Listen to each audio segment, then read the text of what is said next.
You can publish podcast with iblog.com.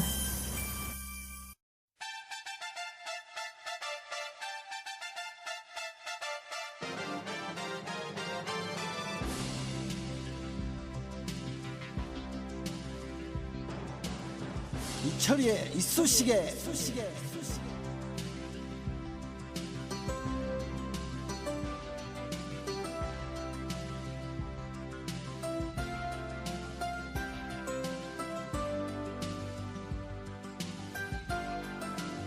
자, 후보 그렇게 했습니까? 그 사무처에서 했습니까? 안 했습니까? 그런 걸 지시받은 적이 없습니다. 자, 예, 예. 후보자, 예. 법률가 출신이니까 법의 불의는 용서됩니까? 안 됩니까? 나 법을 몰랐다.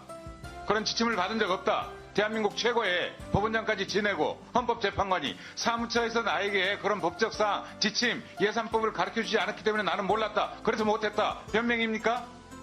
잘했습니까? 잘못했습니까? 자, 증빙서류 갖추지 않은 건 사실이죠. 증빙서류 제출한 적 없죠. 그거는 증빙서류를 냈는지 안 냈는지가 그거는. 자, 예, 예. 후보자가 직접 쓴 돈인데 왜 모릅니까? 후보자가 개인 통장으로 입금시켰잖아요. 자, 제가 예를 듭니다. 제가 국회에서 제 활동비를 받았어요. 이걸 내 개인 통장에 넣어놓고 후보자처럼 여기서 보험료 나가고 여기서 BC카드 나가고 여기서 ING 나가고 여기서 교보증권으로 돈이 나가요. 그러면 이거 횡령입니까? 아닙니까? 그 용도에 맞추어서 카드나. 자, 다시요. 자, 제 개인 통장에 500만 원 넣었어요. 500만 원이 공적으로 들어왔어요. 예. 그중에서 돈이 혼재돼 있다가 이리 나가고 저리 나갔어요. 예. 그런데 어디에 썼다는 증명서, 그 다음에 집행 확인서는 아무것도 없어요. 그럼 횡령입니까? 아닙니까? 횡령이죠? 대법원 판결에 따르면 횡령이잖아요. 후보자, 횡령 맞죠? 그것을 자, 다시요. 간단하게 묻습니다. 횡령입니까? 아닙니까? 비서관실에서. 왜 그걸 비서관이 합니까? 특수활동비는 자기가 직접 쓰도록 돼 있는 돈이에요. 그러면 왜 개인 통장에 집어넣습니까? 후보자, 왜 그걸 개인 통장에 집어넣었어요? 대개 다른 재판관들은 예. 개인 통장에 넣지 않고 예. 별도 통장을 만들어서 재판연구관이 관리를 하거나 비서가 관리를 해왔어요. 근데 왜 후보자만 유일하게 개인 통장에 집어넣고 거기서 보험료 나가고 BC카드 나가고 ING 나가고 교보증권 돈 나갔어요? 횡령이죠? 횡령은 아닙니다. 그럼 뭡니까? 단순한 업무착오입니까? 저는 모든 걸 자, 후보자, 증거로 이야기하자는 겁니다. 증거로. 그리고 대법원 판례로 이야기를 해봅시다. 횡령입니까? 아닙니까? 제가 그걸 고발해가지고 검사가 수사를 하면 기소할 것 같아요? 안 할 것 같아요? 저는 횡령하지 않았습니다. 예. 후보자가 횡령이라고 인정하지 않으면 횡령이 아닙니까? 후보자가 법입니까? 짐은 곧 국가고 짐은 곧 법입니까?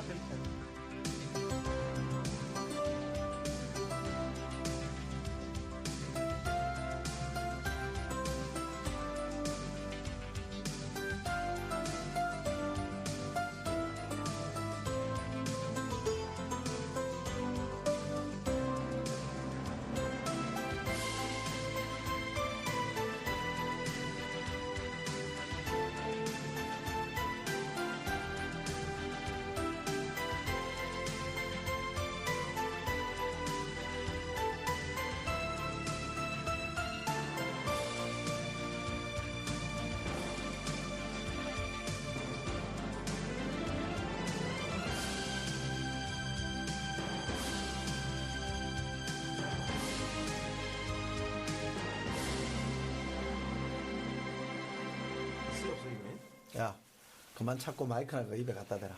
아, 예. 그만 좀 해라. 왜 이렇게 열심히 들다보고. 아, 지난주에 너무 발언이 없어갖고. 나 이게 모니터 많이 한 놈이 골아프네. 자, 합시다. 지금 시간이 있으니까 빨리 하고 갑시다. 이철이의 이쑤시개 시즌2 두 번째 시간 시작하겠습니다. 박대는 얼굴이 뻘고족족한 게 아니고요. 담궜다 오신 것 같은데? 네, 뭐술 같은 거 안 먹었습니다. 사우나 했어요? 아니고 술 같은 건 안 먹고 술을 먹은 거죠. 안희상 비대위원장님하고 야당 출입 언론사 반장들하고 저녁 자리가 있었고요. 거기 갔는데 뭐 이렇게 술 먹을 정신이야? 아니 이렇게 밥 먹었다니까요. 술은? 반주 정도. 그렇죠. 우리 김박 네. 어떻게 지냈어요? 아우 뭐 이동업 본이라고 좀 힘들었겠네. 아니 뭐 보지는 않았고요. 봤다며 아까. 아니 뉴스에서 잠깐 이제 나오는 거를 본 거죠. 아니, 목소리도 유심히 들어가지고 저 전라도 사람인 줄 알았다는 듯이 얘기. 아니 그런 지역 뭐 제 귀가 잘못된 것일 테고 뭐 하여간 뭐 봤는데 다른 거보다 뭐 이제 친구가 참 중요한데 참 친구도 없구나 이런 생각을 하면서 봤습니다. 아니 헌재 소장 정도 되는 중요한 사람이면 열심히 좀 들어주고 그렇죠. 보기도 하고 그래야지. 예. 모자는 어떻게 야인 시대에 무슨 소품 같은 모자를 쓰고 나타나서 참 재밌는 사람이더라고 스타일은. 그게 뭐 불만이라는 얘기는 아니고. 아니요 캐릭터가 아주 강했어요 이거 보고. 서실은 어떻게 지냈어? 저는 뭐 산에 계속 주말마다 요새 그 웰빙을 위해서 산에 다니고 있습니다. 마음 힐링 웰빙. 어디 갔는데? 지난주에는 도봉산을 우리 지역구 근처 바로 옆에 있는 지역구도 있어? 제가 사는데 도봉구에 있는 도봉산을 저는 동대문구입니다 참고로. 그래서 도봉산이 지역구라고? 동대문 옆에 붙어 있는 가까운 산인데 그냥 아차산 가세요. 멀리까지 왔어요. 아사산 광진구야. 아니 그 광진하고 김한기한테 죽어. 그게 더 가깝지. 거기가. 그래서 도봉산 산을 가서 열심히 다닌다? 예. 한 6시간 탔습니다. 또 속세 뭐 이런 일들에 대해서는 관심이 좀 덜하겠네. 아니가 앞에 싸우는 거 보세요. 여러 현안 이슈들 싸우는 거. 지난주에 발언도 왜 이러는 거야 도대체 다시? 지난주 분량이 너무 없어 잘려갖고 뭐 댓글 달리고 그러더라고. 말 좀 하라고 그래서 오늘 좀 준비를 좀 해왔더니 또 수첩실장으로 돌아갔네 또. 수첩실장이 거기 서류실장 잔뜩 쌓아놨어 지금. 청문회 나왔어? 자 그건 그렇고요. 지난주 우리가 했던 거가 반응이 좋았다고 그러대요? 반응이 좋은 게 아니라 지금 팟캐스트를 우리밖에 안 해. 아니 그러니까 이유는 그것이고 결과는 반응이 좋다는 거 아니야. 그렇습니까? 제가 좀 발언 횟수를 줄였더니 품격 있게. 이유와 결과를 막 이렇게 헷갈려 버리네. 지난번에 잘 나왔다 그러니까. 저도 격려 트윗 많이 받았어요. 박대나 우리 김박에게 특별히. 당신은 말 좀 적게 해. 그러면 더 올라갈 거야. 소리 정리하세요 이제. 알겠습니다. 내가 좀 궁금한 게 있는데 지난주 그러니까 이번 주죠. 지금까지 우리 지난번 방송하고 나서 쭉 이렇게 한 일주 정도 지나간 것 같은데 민주당이 무슨 뭐 박근혜 후보 공약을 이렇게 열심히 실천하겠다는 공약 실천 특위를 만들겠다고 하는 거예요? 네. 뭐요 이거? 뭐 쓰라린 얘기이기도 해요. 그러니까 민주당이 먼저 선점한 경제민주화 복지라고 하는 그 공간에 박근혜 후보가 그것이 가짜 경제민주화, 가짜 복지든 뭐든 간에 그 공간을 찾아왔다는 게 큰 의미가 있죠. 그리고 근데 대신 그 공간에서 밀렸기 때문에 우리가 뭐 정책적 신뢰 이런 것들과 지속성 이런 것에서 점수를 많이 잃은 것 같아요. 선거 결과를 보면. 그럼에도 불구하고 우리가 얘기한 게 100이고 박근혜 후보가 얘기한 게 한 70이다. 근데 둘이 이것을 열심히 밀어서 한 60까지만 해놔도 제로 베이스에 생각하면 우리 국민들 전체 삶은 많이 달라지고 대한민국은 좋아지는 거 아니겠어요? 이제 그런 의미에서 협력하겠다. 그러니까 그 문희상 비대위원장이 내놓은 최근 워딩 중에 유심히 보셔야 될 게 성숙한 야당이에요. 그러니까 이 얘기는 뭐냐면 물고 뜯고 반대하고 혐오하고 하는 이런 스탠스에서 벗어나자는 게 있어요. 그래서 말로만 협력할 건 협력하고 견제할 건 견제하자 해서 좀 넘어서서 실제 선제적으로 우리도 하고 싶었던 거니까 박근혜 당선인도 하자고 그랬던 거니까 이런 거 하자. 그게 10가지든 100가지든 쫙 정리해서 먼저 제안하고 하자. 도와주겠다. 이렇게 해서 가는 거죠. 대신 이제 이동읍이나 뭐 이런 문제에서는 칼같이 또 들고 나가는 뭐 이른바 한 손엔 코란 한 손엔 칼 이렇게 밀고 나가는 화전양면. 그건 아닌 것 같은데. 코란에 비유가 안 맞는 것 같아. 그래? 코란에 한 손엔 술 취했어. 비유가 안 맞았어. 평소에 명석한 우리 박대가. 중간에 끊고 싶더라. 뭐 그렇습니다. 그런 의미로 제안을 했는데 뜻밖으로 그 여론 반응이 좋아서요. 정신적 여당이라는 거예요? 정신적으로는 지금 멘붕이고요. 무슨 여당? 이 민병두 의원이 처음 예. 취지를 제안했던 걸로. 전형적인 좋았다는 발상적으로 얘기예요? 사실은? 예. 왜? 아니 뭐 아까 말씀드린 대로 그 당내 당권 투쟁이니 뭐 민주당 주류비주류 갈등이니 이런 거 말고 민생 문제만큼은 여야를 초월해서 국민을 중심에 놓고 하는 정치를 하겠다. 하지만 이것 말고는 뭐 이 문제 갖고는 물건으로 지고 싸우고 도울 건 돕겠지만 나머지 문제에 대해서는 좀 박근혜 후보에게 허니문을 좀 주겠다 뭐 이런 뜻으로도 들리고 전향적인 자세인 것 같아요. 아니 자기를 그러면 돌아보고. 내가 지금 시비를 걸려고 하는 거예요. 민생에는 여야가 따로 없어요? 민생이라 그러면 여야 간의 해법이 있을 수 없는 거야? 정당 간의 차이가 없어요? 해법 차이가 있을 수 있죠. 근데 뭘 그러면 그럼에도 불구하고 예를 들면 경제 민주화 관련해서 뭐 재벌들 아니 예를 들면 복지와 관련해서 그 뭐 우리가 얘기했던 게 그거죠. 4대 중증 질환 하자고 그럴 때 우리는 이제 100만 원 상한제니까 이걸 얘기하면서 그럼 간은 뭐 이렇게 물어봤던 거 아니에요? 심장이 안 좋은 거는 4대 중증 질환에 들어가는데 간이 안 좋은 건 안 들어가서 이거는 혜택을 못 받냐 이랬었잖아요.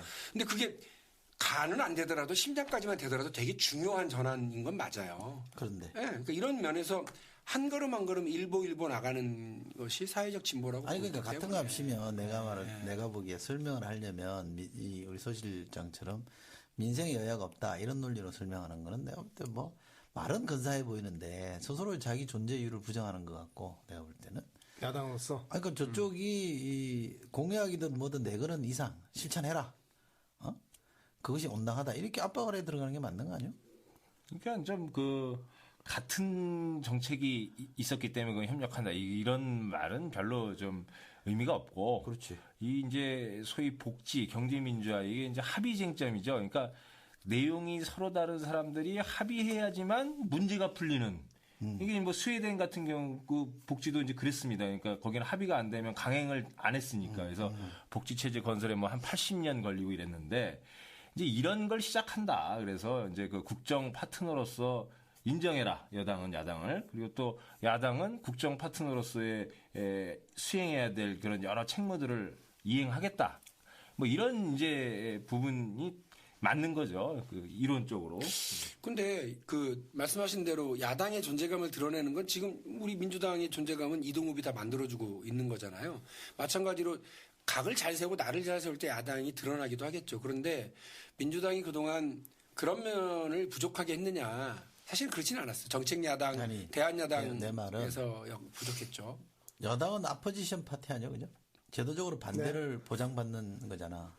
그러니까 나는 반대라는 거를 단순히 여당이 뭘 하면 그거 안 됩니다 이렇게 말하는 게 난 반대라고 보진 않는다. 그죠? 거기서 반대라는 거는 다른 대안을 제시를 하는 것이고 이 대안과 저 대안이 같이 논의되면서 새로운 대안으로 발전할 수 있게끔 하는 거기 때문에 박근혜 당선인의 공약을 열심히 실천하자는 식으로 야당이 방향을 잡는 게 과연 적절하냐 이 말이에요. 그 대안과 우리는 졌으니까 아무 할 말 없어. 민주당은 자기 공약을 내거는 게 졌으니까 아무 할 얘기 없는 거야? 깨끗하게 접는 거예요? 그거 아니잖아요.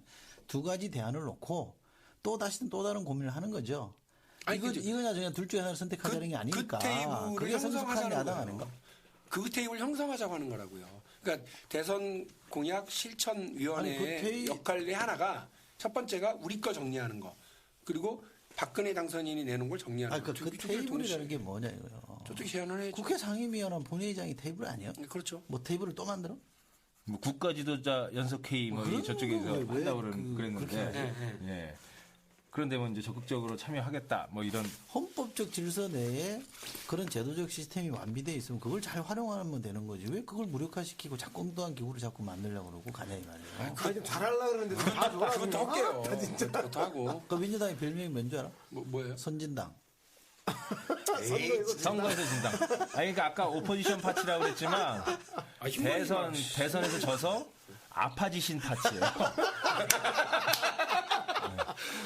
이런 논가사 있잖아, 박사님. 딴 데 가면 썰렁하다고 그러는 아, 진짜. 아니, 형이, 이철 회장님이 지난주에. 엎어진 파티야? 아니, 에이, 안 해라, 그래, 진짜.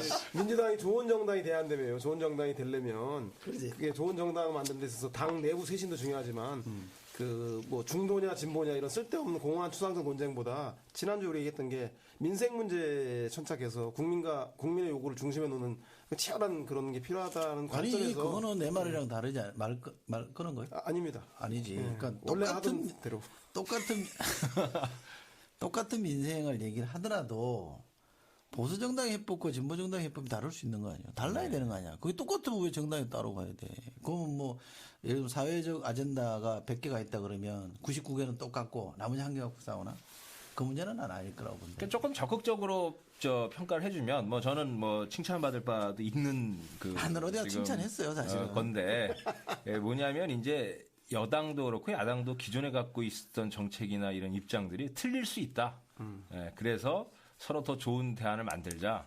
이제 그 그러니까 부분을 창출하기 위한 이제 실천이다. 이런 부분에서는 평가해 줄 수 있을 것 같아요. 그러니까 민병두 선배 의원이 한 얘기는 저쪽이 실패할 때까지 실정을 할 때까지 마냥 아무것도 안 하고 기다리면서 이렇게 덕을 보려고 그러지 말고 우리도 적극적으로 열심히 이런 부분을 좀 챙기는 모습을 보여주자. 그래서 선명야당이 아니라 대한야당으로 가자 이런 얘기 하냐고 그죠? 그 문제식은 충분히 동의해. 박 대변인 입 삐져서 입 나와서 아니, 근데 그 말한 거 아니야, 내가? 그러니까 그 사람 이상한 대로 뭐라는 거 자기는 또 저렇게 당신은 선진당이잖아. 겉밭으로 가고.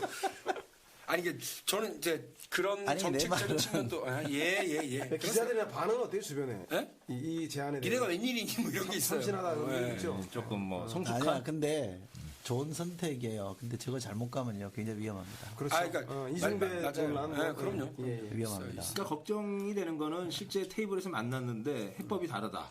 그럼 이제 그 문제를 어떻게 잘 해결할 거냐. 이런 정치력이 과연 민주당이 이제 있느냐. 또 정치적 발휘하려면 민주당 내부가 굉장히 표정에서 이미 없다고 써야지. 아니 뭐 선입견을 뭐 표정이 보여?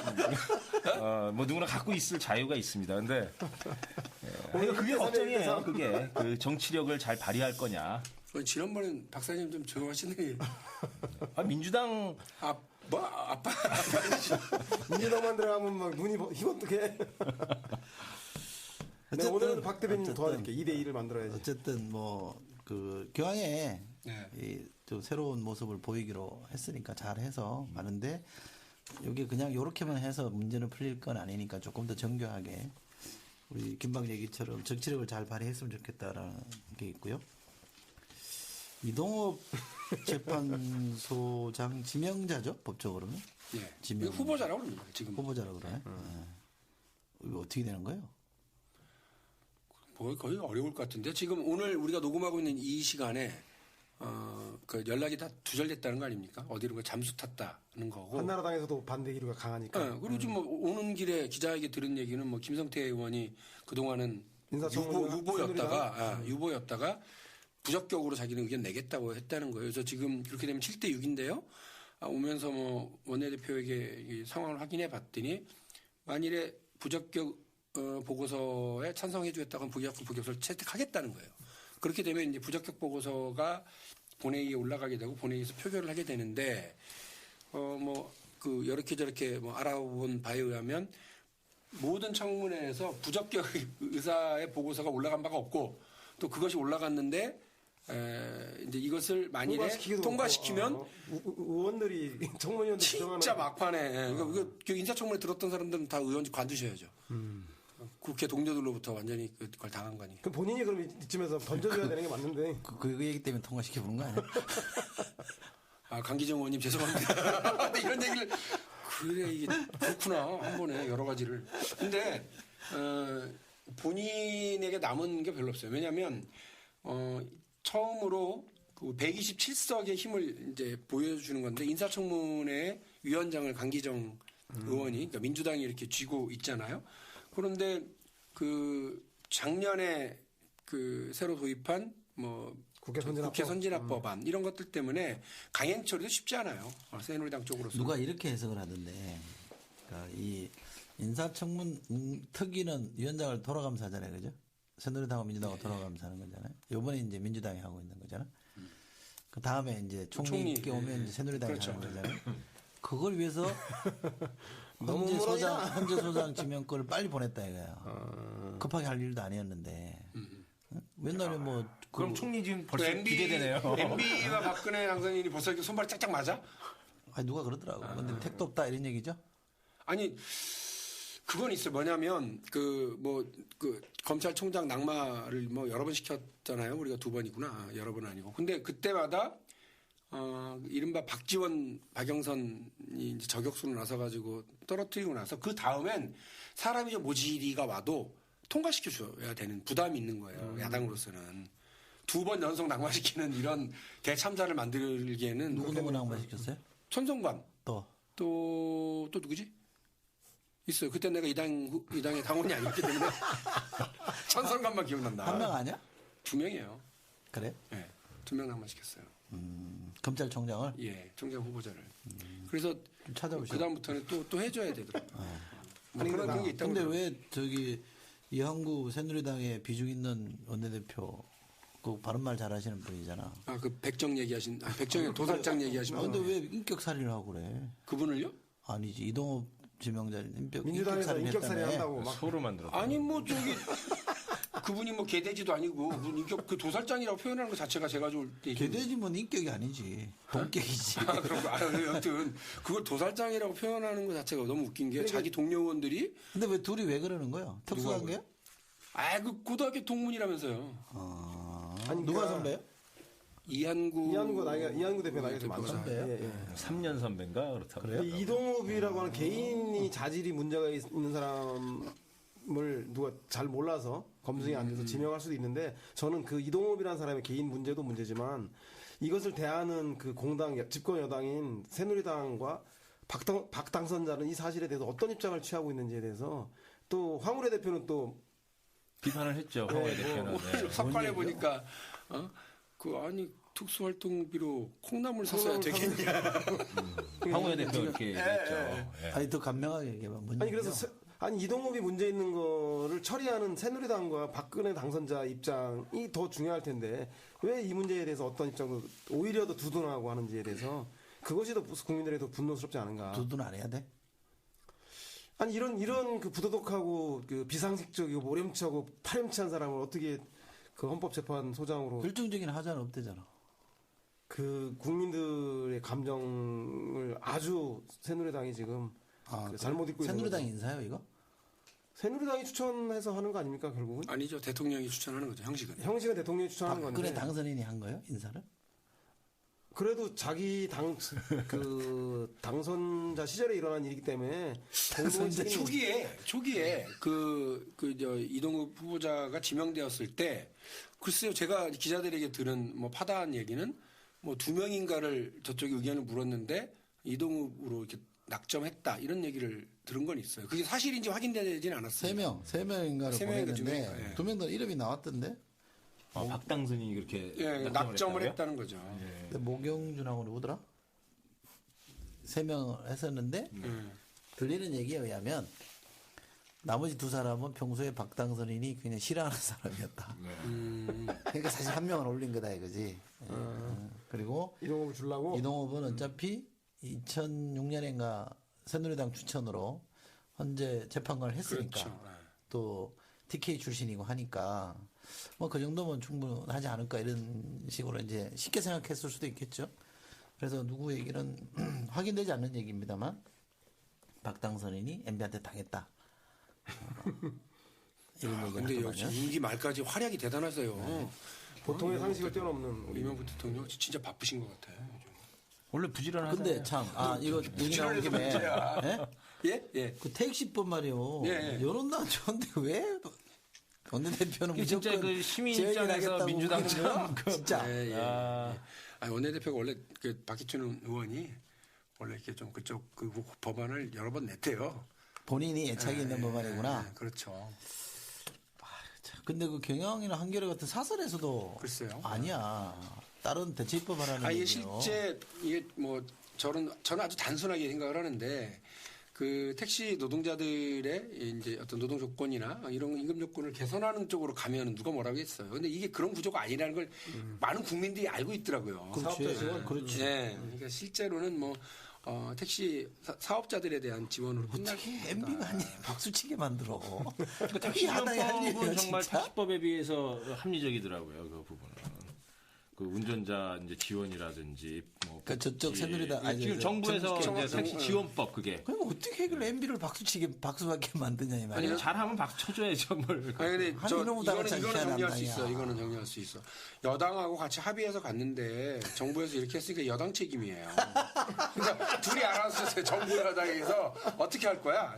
근데 무슨 세상에 이한구 원내대표는 야당이 어떻게 하나 봐야죠. 이러고 앉았대. 어? 이 도살장 아저씨 진짜. 처음엔 누가 얘기를 꺼낸 거야 이번에 이거요? 통과시킬 때는. 잘 기억나지 않습니다. 답은 박지원 됐어. 원내대표가 그 택시 사업자들 그 집회에 가가지고 통과시키겠다고 11대 연설을 하셨대. 선거 때. 네, 선거 사업자 때. 집회야? 노동자 집회가 아니고? 택시는 진짜 기사를 문제 많아. 섞어서 하는 섞어서 했었어요. 그 진짜. 계속 섞어서 움직였어. 아이, 사업자하고 노조 측이. 에이 진짜. 아 근데 여튼 선진당. 저희 선진당의 저희의 이제 생각은 어쨌거나 그러니까 반성을 이렇게 추상적으로 하면 안 돼. 그 잘못한 거 선거 때 그런 거 잘못했다고 지금 구체적으로 좀 반성을 회초리하고 해야지. 그 큰절할 게 아니라 이런 거 하나하나 그러니까요. 챙기는 게 중요한데 말이야. 왜 편으로 준다더니 갑자기 들이래. 듣던 열받잖아. 씨. 아니 그래서 어떻게 해야 돼? 아 이게 제 말이 정답 아니에요? 정부 여당끼리 알아서 빨리 해결해 답을 내놔라. 아니 아까 재결의 하지 공약 신청 말아야죠. 특위를 만들어서 발상을 전환하기로 했잖아. 아 그러네. 그러니까 두 당이 합의해서 만든 공약의 실천이 이런 식으로 대형 참사를 만드는구나. 별로 안 좋을 수도 있겠다. 아, 이거 좀 아쉬운 대목이에요. 근데 저는 그 의회 입법권은 존중해야 된다고 생각해요. 근데 또 피토권도 사실은 뭐 헌법적 권한이니까 보장돼 있는 거니까요. 권한이고 그 거부권이. 예. 또 충분히 여론의 지지를 받고 있는 거기 때문에 설사 뭐 222명이 찬성해서 통과시켰더라도 다시 한번 고민해 볼 필요가 있다고 생각해요. 또 그게 대통령이 비토권을 만들어준 취지 아니겠어요, 그죠? 그렇죠. 예. 비토하니까 H직이 다시 대받으시고 이거는 좀 좋지 않은 거. 근데 그럼에도 불구하고 이제 저희 민주당으로서는 말씀하신 대로 국회를 존중하지 않는 거다라고 하는 입장을 기본적으로 가지고 있고 제 의견을 하는 것을 기본 원칙으로 가지고 있습니다. 다만 그 사이에 여론이 어떻게 변하는지 또 아까 제가 말씀드린 것처럼 여당과 정부가 어떤 태도와 어떤 대안을 내놓는지도 동시에 지켜봐야 되는 거죠. 그렇습니다. 이게 당의 공식적인 입장입니다. 돌아가서 아까 이동욱 문제로 돌아가서 이동욱 그 후보는 어떻게 해야 됩니까? 이거? 그분은 택시법에 찬성 안 하실 것 같은데요. 아니 그러니까 이것에 대한 올바른 해법은 이게 아까 말한 대로 박대가 얘기한 것처럼 부적격 청문위원들이 아이 부적격 본인이 결정을 자진 내렸는데 사퇴하면 되지. 사퇴하실 뭘. 가능성이 더 높아진 것 집에 가서 같은데 여론조사 느낌이. 연대하고 있으면 되지. 택시급법 찬성이 이런 데잖아. 모자 쓰고 어디로 가셨을까요? 아니 근데 지금 좀 가족들과 함께 하시지 않을까 이런 생각도 들어요. 워낙 가정적인 분이더라고요. 그렇지. 그러니까 법관 아니면 공직자 아니면 그런 아빠가 없어요.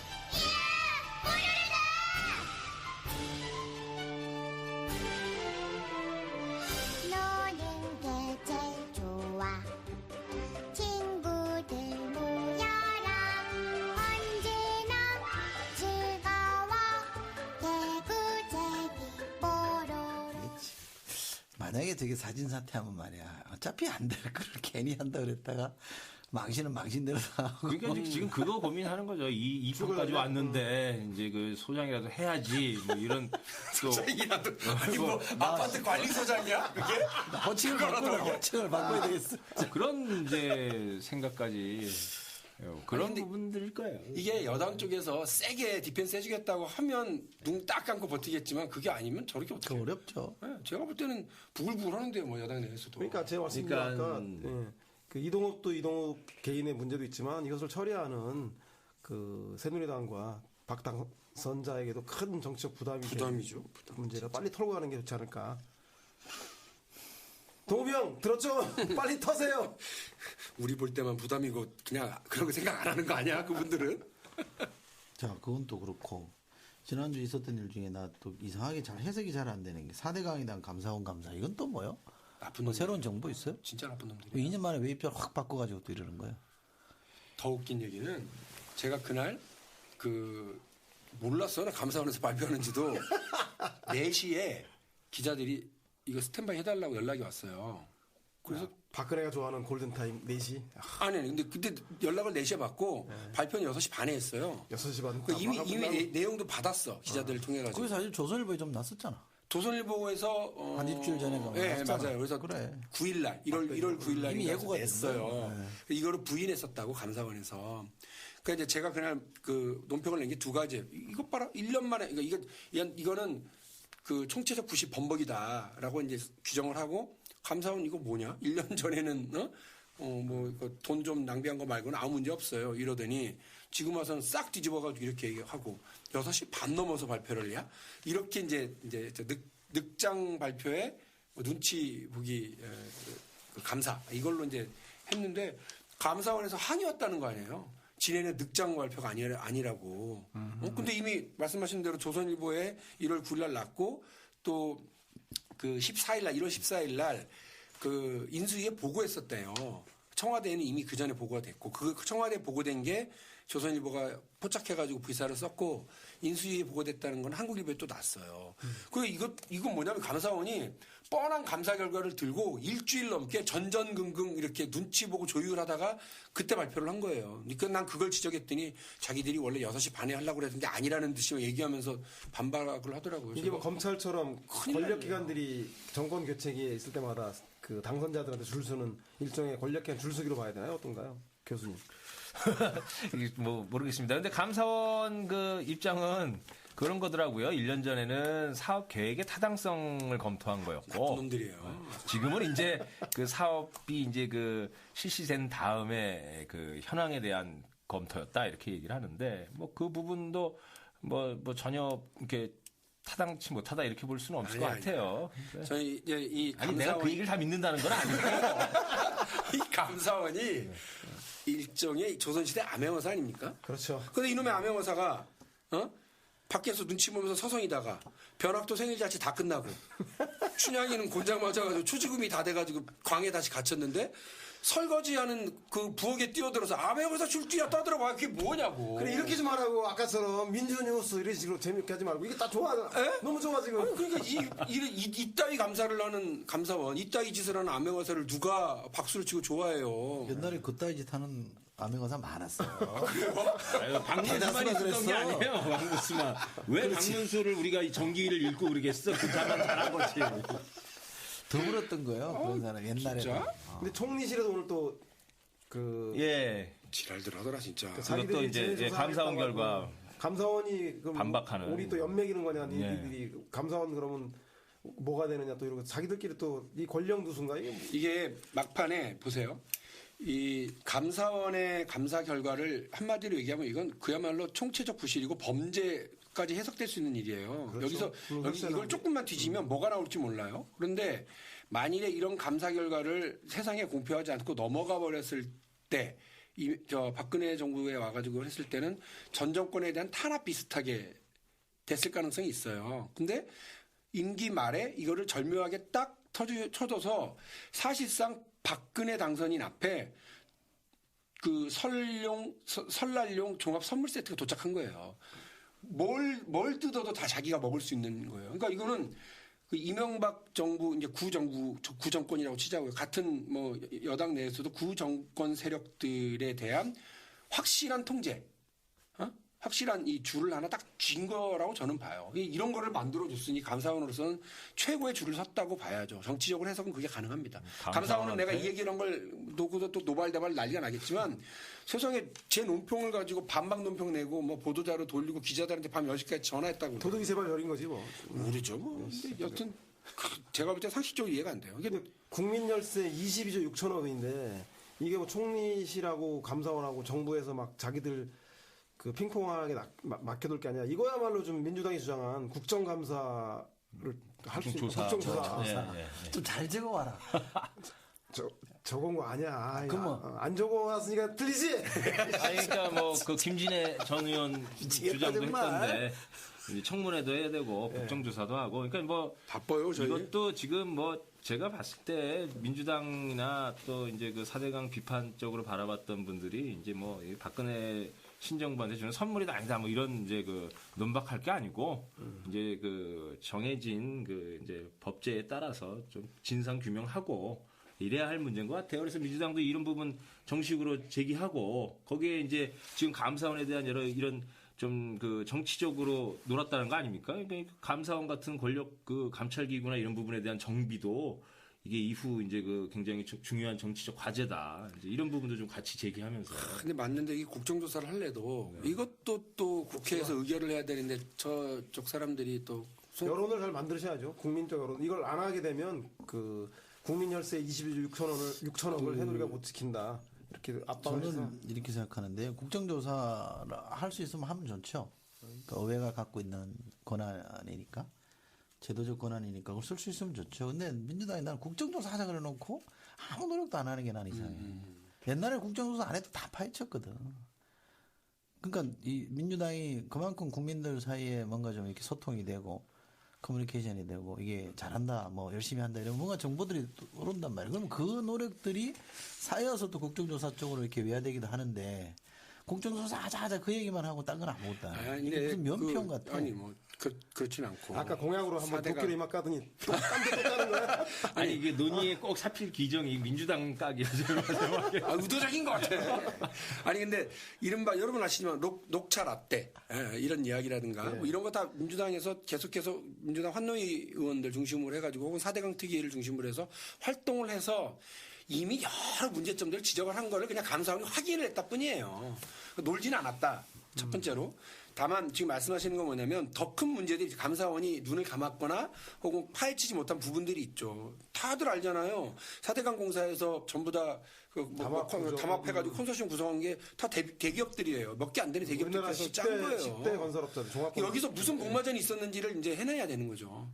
그런 거를 지적하시는 거면 그건 어차피 국정감사 쪽에서 나오는 게 아니라 치열하게 파고들고 그 내부 고발을 받아들이는 건 중요한 거죠. 그 4대강 문제는 환경 문제의 측면도 있지만 일종의 부패의 측면도 있는 거 아니야? 지금 그 드러난 말씀 걸 드리는 보면. 거죠. 그러니까 부패 측면으로 간다 그러고 또 이게 일종의 반민생 법안일 수도 있는 거거든. 반민생 정책일 수도 있는 거거든. 그러니까 여러 가지 측면들이 있으면 그 측면들에 대해서 뭔가 자꾸 문제점을 드러내고 밝히고 쟁점화시키고 했으면 이렇게까지 나는 안 갔을 거라고 생각한다 이거죠. 근데 되게 반대하고 뭐 국조한다 그러면 그거 안 해주니까 우리 할 일 없다라고 손 떼버리고 뭐 이런 경우들이 너무 비일비재하니까. 그래서 4대강사에 여기까지 왔다고요? 4대강에 대해서 문제 제기만 많이 했지. 근데 실제로 내용을 갖고 내가 볼 때는 일반 국민들이 이해하기 쉽게끔 저게 안 된다, 왜 틀렸다라는 걸로 하는 데는 나는 그렇게 성공적이었다고 보질 않아요. 뭐 아니 더 잘하라는 의미로 그 부패 문제는 아니 왜냐하면 받아들이게 있습니다. 집 좋아. 작년 재작년인가만 하더라도 4대강 문제에 대해서는 이미 조금씩 이렇게 담합이다 이게 부패 문제들이 좀 불거져 나왔거든요. 그러니까 이 문제는 이제는 환경 문제를 넘어서서 부패 문제, 정권 차원의 부패 문제로 접근해서 대대적으로 이걸 한번 민주당이 덤벼야 된다라는 내부 문제제가 있었어요. 제가 알고. 그런데 그것이 전혀 뭐 팔로업이 안 된 거죠. 진행이 안 되고 그냥 손 놓고 있었던 건데 만약에 그때 그게 파헤쳤으면 대선 판이 또 달라졌겠죠. 그래서 그런 좋은 계기들이 너무 이렇게 쉽게 너무 단선적으로 접근하니까 하자 이러놓고 안 해주면 뭐 할 일 없다 이러고 손 털어버리고 이런 경우들이 많이 있잖아요. 그러니까 막상 국정조사 하자 그러면 또 별로 나올 것도 없어요. 국정조사 하나 똑같다 이런 게 되는 거니까 나는 4대강 같은 문제는 좀 더 집요하게 민주당이 일종의 우리 흔히 하는 표현으로 그 당적 차원에서 붙어서 이 문제를 풀었어야 된다고 생각해요. 매달렸어야 되는데 너무 안 매달렸다라는 것 때문에 좀 아쉬워서 하는 말이에요. 네네. 매번 두드리는 게 아니고. 자, 그래서 지난주 제가 이렇게 보니까 지난주 이런저런 사건들을 보니까 박근혜 당선인이 여론조사 보니까 뭐 잘하고 있다라는 게 50% 조금 더 나온 것 같아요. 역대 다른 당선인에 비하면 높은 수치는 아니라고 그러는데 내가 이렇게 제가 객관적으로 이렇게 보니까 뭔가 흐름이 약간 난조로 이렇게 흐트러지고 있는 것 같아요. 그러니까 공약 이제 수정해라라고 하는 시비도 또 이제 있고 그렇지. 또 뭐 인사 시비도 있었지 않습니까? 뭐 윤창중 대변인 문제도 있었고 그 후에도 지금 또 굉장히 큰 문제 중에 하나가 정부 조직 개편 문제인 것 같아요. 그러니까 이게 개편안을 확 내고 나서 실제 이제 그 정부 내부에 굉장히 이제 그 갈등도 심해져 버리는 벌써. 그래서 이런 것들을 보면서 이제 잘 조율이 잘 안 되고 이게 좀 소통 실제 정부 부처 관료들이나 이런 뭐 이 제어나 뭐 이 사전 정지 작업 이런 거 잘 안 되고 있는 건 아닌가 좀 뭐 우려스러운 측면들이 있죠. 새 정부가 되게 출범할 때는 전체적으로 분위기를 이렇게 쭉 모아가잖아요. 이렇게 초점을 잡아가지고 이렇게 자잘한 것들은 다 없애고 이렇게 쭉 몰아가는 힘이 만들어져야 되는데 이게 이름으로 세팅이라고 그러잖아요. 초반 이렇게. 근데 뭔가 내가 볼 때는 박근혜 당선인이 뭐 딱히 잘못하고 있다 이런 느낌은 안 주는데 전체적인 분위기는 많이 흐트러져 있어요. 맞아, 임팩트도 없고 이게 딱 정돈이 안 되고 막 흐트러져 있는 거기 때문에 이게 뭘 하려고 출범할 하는지. 때 되면 뭘 할지 이렇게 또 힘을 모아내기가 쉽지 않아요. 의외로 리버럴한 측면이 있는 것 같아요. 의외로. 그건 나이브야. 이건 나이브라고 해야 되는 거예요. 뭔가 내 수준이야 딱. 박사님 왜 그러세요? 아니 그 막 좀 의외를 또 의외성을 보여주시는 측면이 있는 것 아니, 같아요. 소초동 되게 뭐 하시는가 몰라. 진짜. 아니, 그러니까 이게 선거랑 또 다르게 부상만 우리 흔히 하신다고. 말하는 가버넌스, 협치라고 아니라 그냥 통치라고 하더라. 통치는 여러 가지 변수들 중에 자기가 원하는 쪽으로 이렇게 모아가는 게 대단히 중요한 능력인데 박당선인이 약간 내가 볼 때는 너무 직거하면서 대중과 소통도 안 되고 분위기를 좀 흐트러 놓는 것 같아. 이거는 조금만 더 지나면 굉장히 부담스러울 거고 인사 문제가 한두 건 더 터져버리면 상당히 좀 아픈 상황까지 갈 수 있다는 점에서 좀 걱정이 되고요. 공약 실천위원회를 구성한 민주당이 각별히 좀 잘 계도를 해서 예. 성공할 수 있게끔 하세요. 저희가 무슨 계도를요? 예, 알겠습니다. 졌으니 계도를 해야지. 안 가더만 골라까. 박영진 죽겠다 죽어.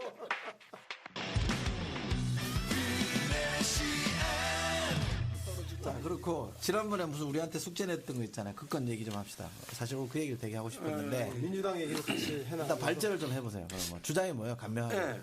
민주당의 새로운 다수자 연합이 필요하다. 민주당은 지금 지역적으로는 호남. 기반의 변화. 예, 그렇죠. 지역적으로는 호남. 세대로는 이른바 486으로 표현된 민주화 세대. 여기에만 기대해서 지금까지 해왔죠. 이거를 다 대충 해봐야 호남 20%에 민주화 세대 10% 정도의 지지율이 이제 있는 거예요. 많이 잡아주면. 근데 이번 선거를 통해서 이제 결과적으로 확인된 거지만 호남은 이제 더 이상 니네를 해줄 생각이 없다는 거고 또 하나 민주화 세대도 여러 가지 생활에서 민생 문제를 해결하지 못하면 이들의 지지를 더 이상 이념과 이데올로기적으로 이렇게 얻어올 수는 없다라고 하는 게 좀 확인이 된 건데 어느 나라의 진보 정당이든 어느 나라의 이른바 보수에 대적하는 그것이 자유주의 정당이든 뭐 진보주의 정당이든 간에 비보수 정당. 얻어가려고 하는 데가 어디냐면 노동이죠. 노동 계층이죠. 그래서 계층 연대 전략이 또 필요하다. 그러니까 이제 지역 연대 전략, 그다음에 세대 연대 전략, 계층 연대 전략이 필요한데 민주당이 제가 기억하기로 근 20년 동안 그런 그러니까 계층 상대로 하는 그러니까 중산층과 서민의 정당이라고는 내세웠지만 특히나 노동 쪽을 향한 적극적인 이런 노력은 별로 없었던 게 사실이에요. 그래서 그 부분과 관련해서 민주당이 적극적인 고민을 좀 해야 될 때라고 저는 이제 보는데요. 한 가지 좀 이렇게 재밌는 사실을 이렇게 제가 이제 지표로 얘기를 좀 드리면 자료 한 보따리 쌓았습니다. 자료. 이거 뭐 간단해요. 이제 이번에 그 1대1 구도가 얼마나 뭐 우리한테 좋았느냐 나빴느냐 이런 게 있거든요. 근데 1대1 구도에서 그 2002년에 보면 그 이회창 후보하고 노무현 당선자하고의 그 차이가 2.33%에 57만 표. 근데 그때 민노당의 권영길 후보가 거의 4% 가까이 3.89%를 이제 얻어요. 97만 표인가? 예, 100만 표 가까이를 이제 얻죠. 그럼에도 불구하고 이겼어요. 근데 이게 뭐지? 근데 이번에는 왜 다 합쳤는데 졌지? 근데 이번에 이렇게 보면 이게 뭐냐 이게? 혀를 볼 줄 몰라. 아니. 예습을 좀 하고 오지. 지난 주에 했는데 기회가 와가지고 내가 안보 학습이 있었어요. 노동자 밀집 지역. 한 5분 시간 드릴까? 아니, 뭐 잠깐만요. 노동자 밀집 지역에서의 이 표가 월등히 많았던 거예요. 지난번에 권영길 후보의 표가 보면. 그러니까 이른바 조직된 노동자들의 표는 다 권영길로 모였었는데 이때 그 이른바 노무현 후보는 예를 들면 PK 지역에서 그 민주당 표, 기존의 호남 표 플러스 그 영남 후보로서의 영남 그 진보표, 뭐 민주화표 이 표까지 다 싹 쓸어가지고 이게 해서 그 당시 30% 정도의 득표로 이제 됐거든요. 근데 그때에도 그 권영길 후보가 부산에서 3% 그리고 울산에서는 무려 11%를 얻어요. 그리고 노동자 밀집 지역인 울산 북구 그리고 거제, 창원으로 더 들어가서 보면 광역단위가 더 들어가서 보면 훨씬 높습니다. 이 얘기는 뭐냐면 이 사람들은 그냥 노동자 후보가 있었을 때는 글을 찍지만 조직돼서 그래서 뭐 예를 들면 거대 대공장 노조는 우리가 다 알지만 노조위원장부터 대의원, 라인별 소조위원장, 그러니까 분회장 이런 사람들까지 싹 다 누구를 찍어라라고 하고 있어요. 그러니까 일할 때, 밥 먹을 때, 끝나고 축구할 때, 술 마실 때 계속 그 얘기를 하는 거죠. 일상에서 조직화가 되니까. 근데 이 봉인이 풀려서 이제 다시 말해서 노동자 후보가 나오지 않는 그러니까 진보정당 후보가 나오지 않는 상태에서 이분들 표가 다 문재인에게 왔겠느냐? 저는 별로 자신이 없더라고요. 다시 말해서 이 지속적인 그러니까 지역 투표를 해버렸다고 저는 봐요. 상당히 많은 표가. 근데 이런 상황에서 민주당이 앞으로도 계속해서 이 노동자들에 대한 그 조직표를 얻기 위한 노력을 게을리하거나 계획을 세우지 않으면 당장 먹기 좋은 몇 가지만 뭐 예를 들어서 뭐 청년 세대에게 뭐 등록금 반값 뭐 이런 것들을 가지고서 표를 단타매매로 얻으려고 했다가는 새로운 그 다수자를 형성하기 위한 새로운 축 하나를 형성하지 못한 채로 이렇게 영원히 만년 야당으로 갈 가능성 상당히 큰 거예요. 근데 지금 진보정당 예를 들면 진보정당이 그 역할을 잘 해주면 그나마 다행인데 진보정당도 이게 붕괴된 상태라고 저는 진단하고 있거든요. 그러면 새로 다시 시작해야 되는 거 아니냐. 이쪽을 향한 노동 쪽을 향한 전략적인 고민. 뭐 루즈벨트가 했었던 그 뉴딜 정책의 핵심이 이 노동자들 미국 남부의 그 노동자 백인 노동자들을 그 지지자로 인입시켜내는 과정이었던 것을 보면 그런 연대 전략이 반드시 있어야 되고 그걸 바탕으로 가지 않으면 민주당이 과연 5년 뒤에는 10년 뒤에는 이게 가능할까라고 하는 고민이 있다라는 거예요. 아니 그 문제의식은 저는 충분히 동의합니다. 근데 그 노동자들 2002년에 노동자 후보를 지지했던 표들이 이번에 딴 데로 갔다라는 뭐 증거가 있나요? 아니, 딱 그렇게 근데 그때 30%가 지금은 40%로 왔으면 그 안에 포함되어 있는 거 아닌가? 그러니까 이게 일단 지금 가설은 문제의식이 좋아요. 예. 민주당이 사회적 기반을 만들어야 된다라고 하는 또 그 계층적 문제 해결해야 된다는 거는 뭐 굉장히 공감이 가는 바인데 지금 박대가 제기한 가설의 이제 첫 번째 문제는 뭐냐면 일단 문재인 후보가 노무현 후보 때보다 더 받았어요. 영남에서. 이제 그게 이제 당장 하나의 이제 문제고 또 이제 두 번째는 그 울산 북구만 해도 인구가 늘어났습니다. 굉장히 이제 늘어나면서 이 노동자 밀집 지역의 소위 이제 그 비노동자라고 표현되어질 수 있는 전통적인 그 공장 제조업 노동자가 아닌 이런 인구층들이 많이 들어왔어요. 이들이 다 뭐냐면 자영업자거나 비정규직 이래요.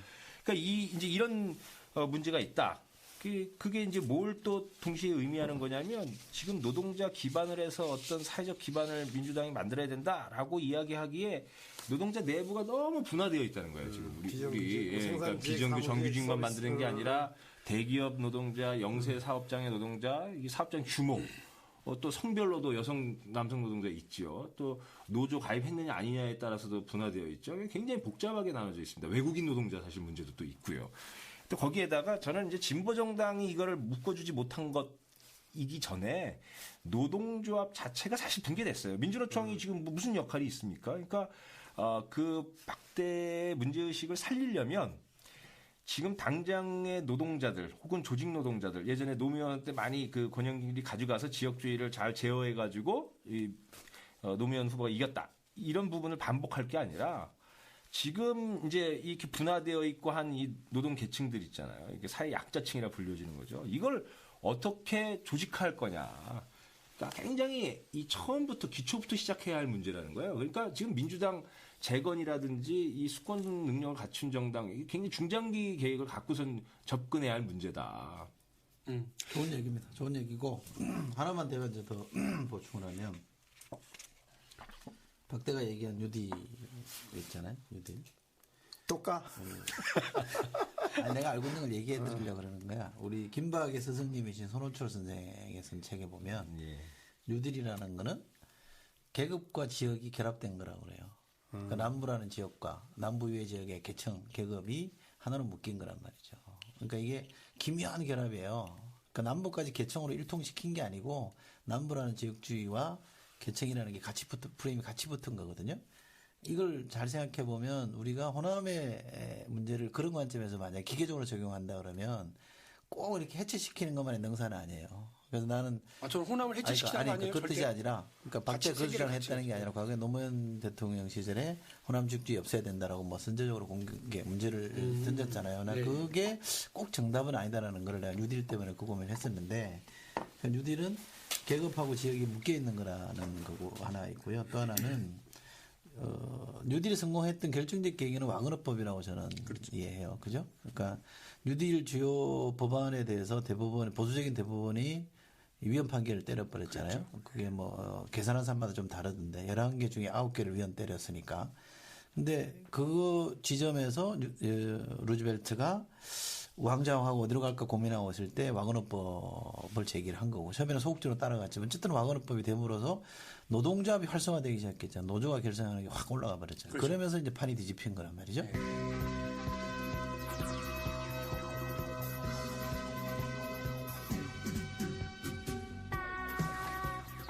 서영우의 일본 수첩.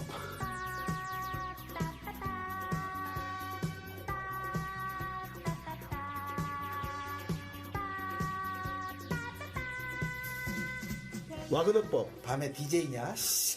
정식 명칭은 전국노동관계법. 이 법률의 제안자인 당시의 상원의원 RF 와그너의 이름을 따서 와그너법이라고 한다. 근로자의 단결권 및 단체 교섭권을 보호하기 위한 목적으로 제정되었으며 이 법률로 인해서 미국의 노동운동은 획기적으로 발전을 보았다. 결국 정부가 나서서 노동조합을 잘 만들 수 있게 수월하게 만들 수 있게 만들었다는 법입니다. 출처 고교생을 위한 정치경제 용어사전. 땅대 수준이 고등학생 수준이에요.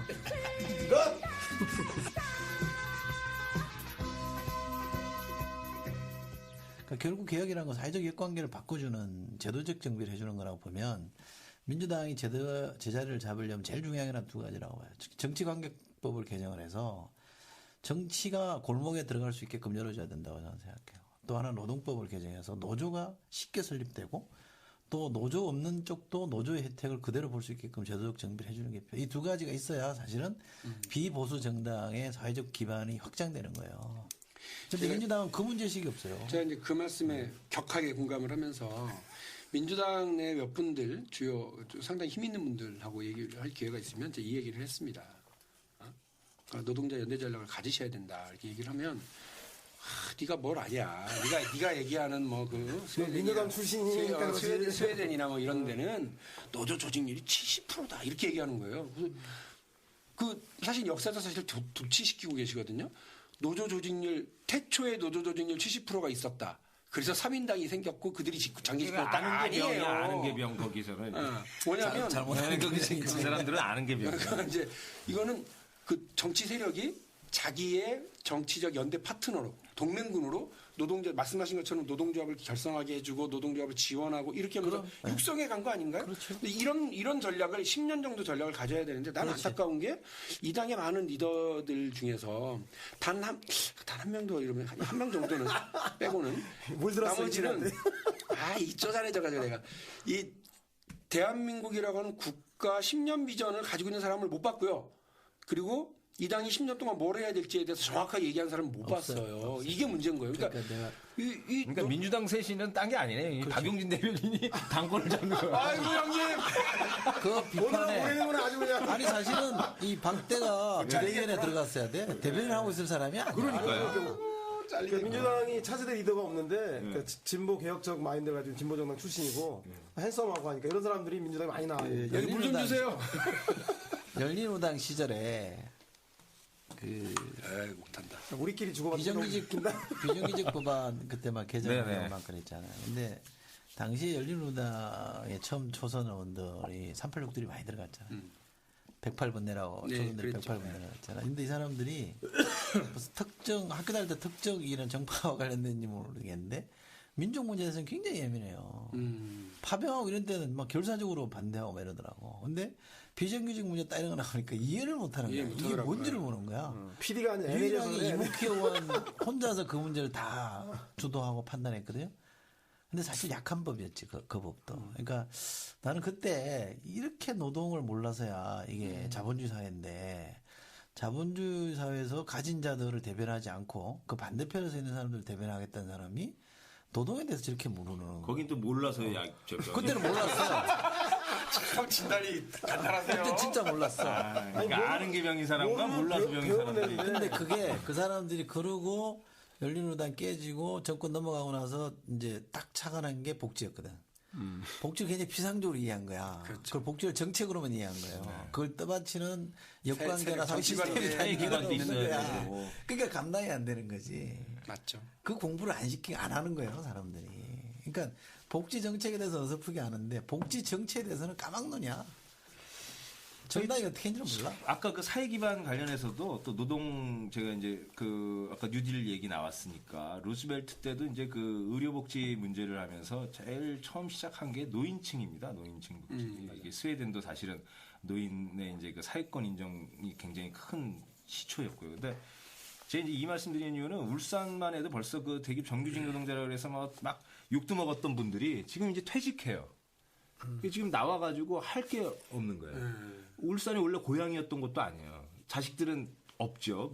그 지역에 없어요. 그러니까 뭐 퇴직금으로 해서 벌써 펜션 냈다가 망한 분들, 막 이런 분들 있잖아요. 그러니까 저는 이런 분들은 이제 뭐냐면 새로 인생을 시작하고 새로 정치를 바라보는 시작점에 있는 거예요. 그러니까 이분들은 그냥 막 보수다 이렇게 쳐버릴 것도 아니고 또 노동자 출신이어서 뭐 이 진보다 이렇게 선언적으로 보지 말고 물론이죠. 이제 자꾸 이런 분들을 그 노인 복지라든지 어떤 삶 그 이제 제2의 인생의 문제라든지 이런 부분에서 자꾸 이제 그 민주당이나 이런 이제 진보 정당들이 접근해 가야 된다. 그게 또 사회 기반 구축하는 한 방법이다 이런 생각이 들어요. 이 민주당 안에 있는 또 하나 이제 이게 뭐냐면 전 나쁜 거라고 생각하진 않는데 그 최근에 한진이나 쌍차 이런데 되게 적극적으로 해요. 그래서 그 초선 이번에 19대 국회를 시작하고 나서 127명이 다 뭐 돈 뭐 10만 원 이상씩 각출해가지고 뭐 쌍차에게 이렇게 투쟁기금으로 이렇게 전달도 하고 그랬습니다. 아름다운 일이죠. 근데 이건 비를 같이 맞아주는 역할을 하는 거예요. 공감을 얻기 위해서. 근데 이거는 이미 2004년에 민주노동당이 원내 진출하고 나서 계속 해왔던 일이에요. 근데 거기는 10석밖에 안 돼서 다른 거 할 수 없으니까 현장 가서 의원이 가서 두드려 맞아주고 농성같이 하는 걸로 이렇게 세상에 이슈 파이팅을 해줬던 거죠. 엄청나게 고마워했어요. 근데 127석이나 되는 정당이 또 그 10석밖에 없었던 민주노동당하고 똑같은 방식으로 노동을 붕상 대한다. 떨고 있는 거 전부 이런 거. 그러니까 붕상이라고 보지 말고. 아니, 무능의 발로지. 그러니까 이제 답답한 거예요. 저는 박용진 그걸- 위험하다 오늘 우리 예, 그거를 뭐 보면서 반민주당으로 넘어온 것 같아. 아니 그거를 보면서 아니 그나마 다행이다 이게 해주니까 고맙다 이런 생각이 있으면서도 왜 이거밖에 안 할까? 127석이면 있잖아요. 지금 국회에서 이미 국회 선진화 법안 때문에 127석이 웅크리고 앉으면 아무것도 안 되는 거예요. 근데 127석을 가지고 우리가 10개를 내주고 2개를 얻을 수밖에 없죠. 야당이니까. 그러면 그 2개에서 얻어야 될 게 저는 이미 문제가 발생한 그러니까 분쟁 사업장에 대해만 관심 갖는 게 아니라 노동 일반의 조건을 향상시키기 위한 혹은 노동조합의 힘을 조금이라도 높이기 위한 제도의 변화를 이끌어낼 수 있어요. 그건 법이 아닐 수도 있어요. 심지어는 그 뭐 이렇게 실업급여를 받기 위해서 무슨 확인하는 확인란에 사업주 도장만이 아니라 노조 대표자, 노동 대표, 피고용인 대표, 노조라고 안 해도 좋아요. 그런 대표자의 인을 받아오게만 이렇게 규칙을 바꿔도 서식 하나만 바꿔도 노동자의 힘이 단결의 힘이 생길 거라요. 그러니까 와그너법이 가져왔던 그 엄청난 변화처럼 민주당에게 어마어마한 변화를 가져오게 만들어낼 수 있는 게 있는데 거기 찍는 거 아니고 참. 박용진을 국회로 거기에 착목을 하는 이런 노동 전략이 필요하다는 거죠. 그러니까 단순히 지금 몇 군데 사업장에 방문하고 철탑 농성장에 가서 응원해요 박수치고 오는 것도 훌륭하고 아름다운 일이지만 이러한 그 뭐 127석의 힘을 가지고 10가지 중에 겨우 2가지밖에 못하더라도 해야 된다. 그걸 중심으로 10년 정도의 비전을 놓고 쭉쭉 밀고 나가는 당의 시각 변화가 필요하다고 저는 봐요. 좋은 얘기입니다. 박용진 국회로. 이야, 이거 좋은 얘기야. 지난주에 했으면 더 잘했습니다. 근데 처음 어디에 문제 제기한 거랑은 별개로 결론이 났냐? 그렇진 않아요. 근데 이거는 내가 읽어드릴게요. 아니, 그 조금 더 스타디를 해서, 그래, 아이. 자기 언어로 얘기해야지. 나처럼 수첩에 줘가지고 이거 지금 실수한다. 정치학자들 사이에서도 지금 검토하고 있는 내용들이에요. 아니, 그렇게잖아요. 다수자연합 좋아요. 여기 봐봐요. 울산 전체는 뭐 11.4%였는데요. 2002년에 권영길이. 애쓴다, 애써. 울산 동구는 15%, 울산 북구는 22%예요. 그러니까 이 표들이 물론 이제 다 합쳐졌다 이렇게 얘기할 수도 있지만 이게 저는 이 어마어마한 그러니까. 가능성들이 있어요. 그러니까 노동이나 이 계층 프레임이 제대로 좀 관철이 되려면 정당이 아주 유능하게 그런 걸 전선을 운영할 줄도 알아야 되고 이슈를 만들어내는 능력도 있어야 되는데 어쨌든 사회적 기반을 만드는 사회적 역관계를 조정하는 입법들이 있어야 되는 거죠. 시간이 걸릴지 모르지만 네.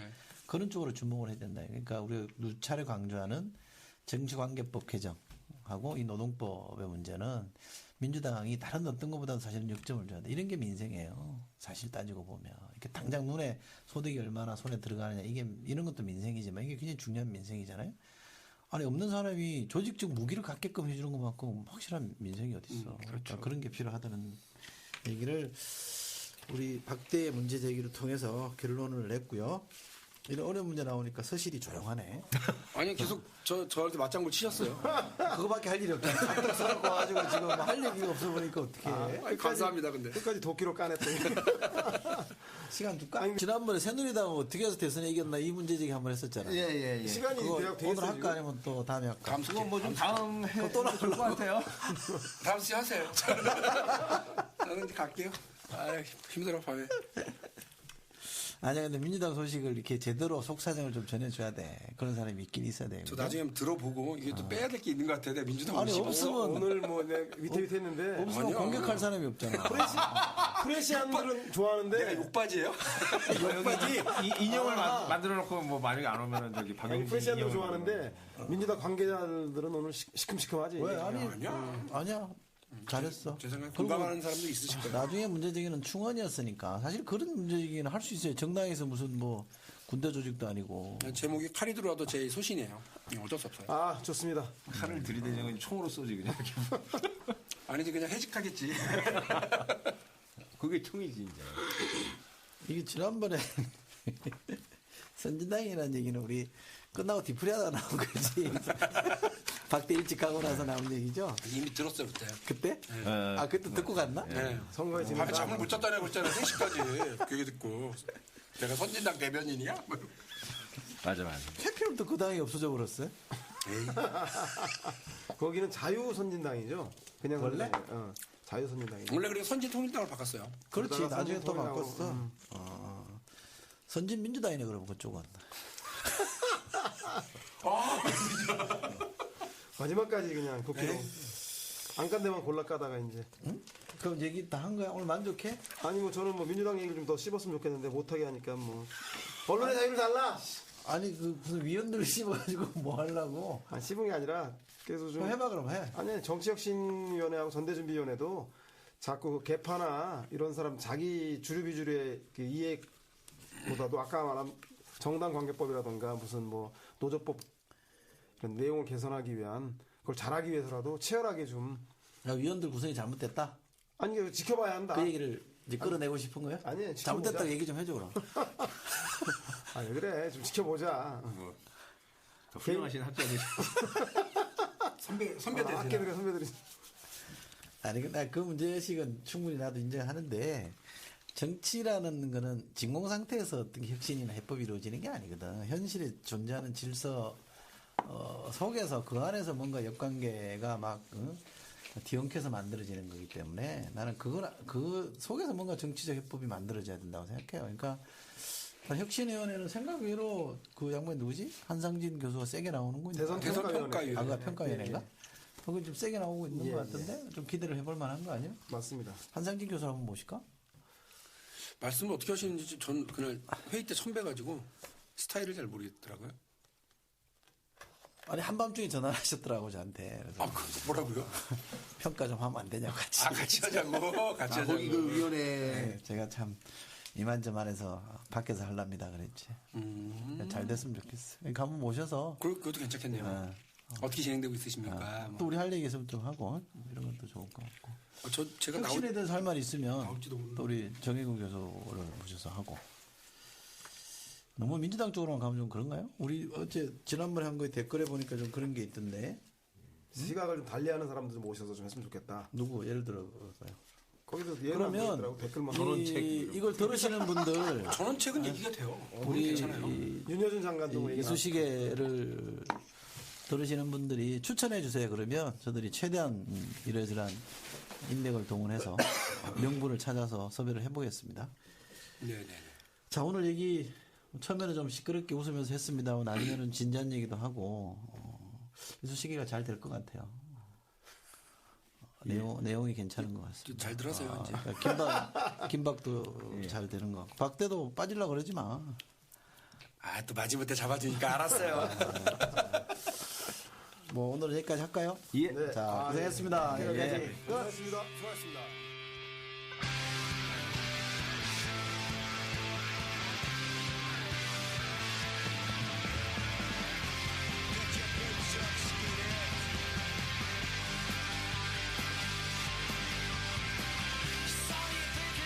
이철이 이쑤시개를 통해 프레시안 회원가입 광고가 나간 후 프레시안에 어떻게 가입하는 거예요? 라는 전화 문의가 쇄도할 줄 알았는데 착각이었습니다. 역시 어떤 일이든 쉽지 않네요. 그래도 일주일간 12명의 회원이 프레시안으로 이름을 올려주셨는데요. 김주홍, 김현철, 양은영, 장미향, 김수연, 박종경, 김미리, 정인자, 하만규, 김훈식, 김부경, 이민지님 고맙습니다. 프레시안으로 가입한 분은 프레시안 페이지를 광고 없이 볼 수 있습니다. 일명 프로젝트 광어페인데요. 인터넷 신문에 과한 광고가 눈에 거슬리는 분은 프레시안으로 가입하면 광고 없이 볼 수 있습니다. 그리고 가입한 프레시안에게는 프레시안 주말판인 북서평을 모은 프레시안 북 리뷰를 보내드립니다. 더불어 손문상 화백의 작품 손수건도 선물합니다. 대나무 원단으로 만든 고급 친환경 손수건이라고 하네요. 자, 이번에는 프레시안 가입 방법입니다. 매번 설명이 길어져서 죄송합니다. 네. 1. 프레시안닷컴을 친다. 2. 상단 오른쪽 파란 동그라미 프레시안 후원하기를 클릭한다. 3. 프레시안 되기를 또 클릭한다. 4. 줄줄이 나오는 회원 약관에 동의하고 개인정보 수집 및 이용 목적을 격하게 의심하며 동의한다. 5. 이름과 주민번호를 입력해 내가 대한민국에 현존하는지 확인한다. 6. 주머니 사정을 고려해 후원금을 정한다. 참고로 3,000원부터입니다. 7. 은행과 계좌번호 등 개인정보를 다시 한번 살펴보고 마지막 확인을 누르면 끝! 프레시안 회원을 지칭하는 프레시안은 프레시안을 사랑하며 함께 만드는 사람들이라는 뜻으로 프레시안을 불어 발음입니다. 앞으로도 이철이 이쑤시개가 끝난 후 회원 한 분 한 분 저희가 소중하게 이름을 불러드리며 함께하겠습니다. 다음 주에는 보다 새로운 프레시안을 많이 만날 수 있길 기대합니다. 고맙습니다.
clap the boys.